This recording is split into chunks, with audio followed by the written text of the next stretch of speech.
Thank you, Chairman Cassidy, and thank you for holding this hearing. I think it's one of the most important things that we can address right now as a nation, especially after the pandemic and seeing what's happened to some of the nation's scores. And I do think as we are trying different things and thinking outside of the box to address this issue, we're going to have to address how we're, the metrics that we're using to gauge our progress.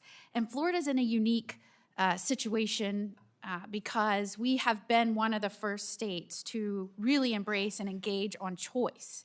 It started 2 decades ago, but we continue to make improvements. We're the first state that is now universal school choice.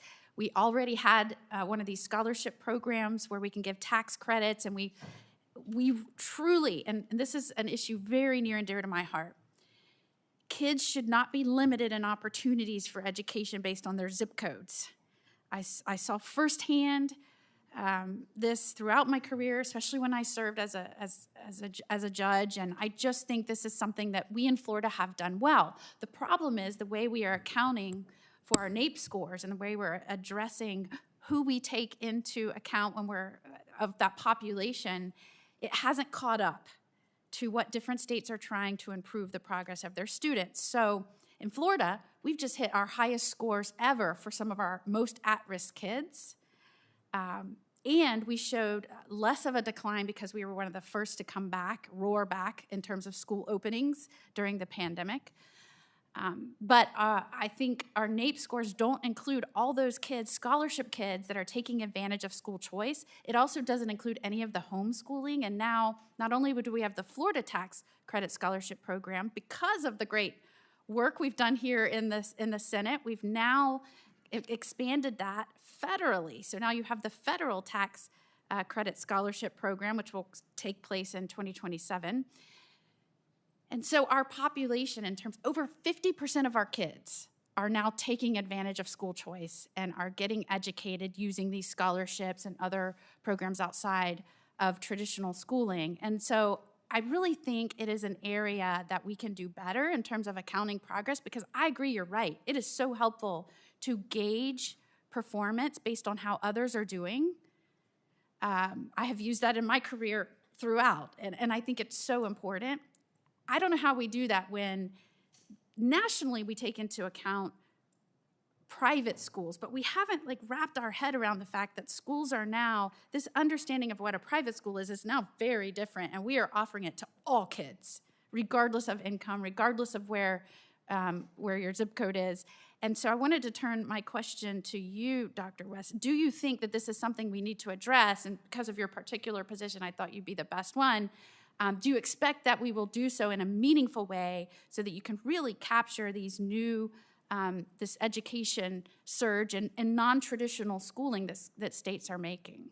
That's very well said, Senator Moody. You put your finger on probably the most important question facing the NAEP program in the near future, which is the status of private school participation. Private schools do participate in the NAEP at the national level.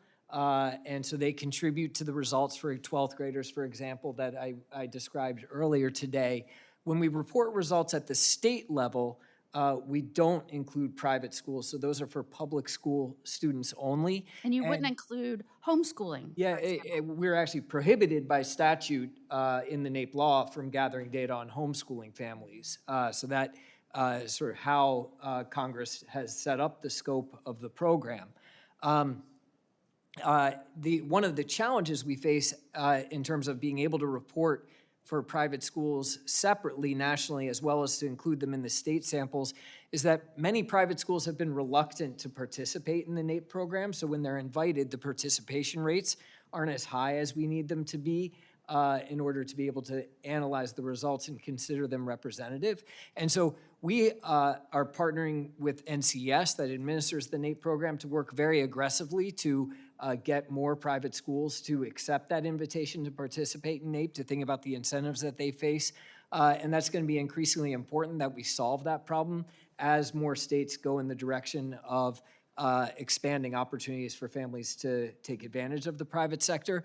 So far, I don't think it has been a major issue influencing the interpretation of state-to-state comparisons and changes in state Well, in performance over Florida, for time. example, we've gone, I mean, I could give you the statistics. We have rapidly increased the amount that are participating in those programs. I mean, we went from only 165,000 students were using our Family Empower scholarships to now it's more than 1.4 million. Yeah. I mean, it has just over 50% are now using, and it's not the traditional private schools and the kids that have historically you would think would be able to go. It is our most at-risk kids that are getting scholarships to go to these. So I think of all states that probably are seeing this affecting our state scores, it's Florida, and I would expect other states that are going to follow our model are going to be in the same boat very soon.